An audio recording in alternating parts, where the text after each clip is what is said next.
এই ট্রেনটা করার আমার 1 মাস থেকে ইচ্ছা আছে, বাট আমি যেহেতু বাড়িতে ছিলাম না আমার করা হচ্ছিল না। আজকে আমি ফাইনালি বাড়িতে আছি, তো আমি ট্রেনটা আজকে করবো। তো চলো রিক্রিয়েট করা যাক লুকটা। কি বলে, পাপা কি প্লেলিস্ট আর মাম্মি কি শাড়ি।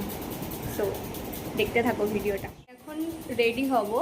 আর শাড়ির জন্য আমি মায়ের আলমারি থেকে একটা শাড়ি নিয়ে এসেছি, যে শাড়িটা কেউ দেখে হাসবেন না, মানে old version sari. New version sari আমি একটা নিয়ে আসিনি, কারণ গানটার সাথে নিশ্চয়ই যাবে না, ওই জন্যই নিয়ে আসিনি।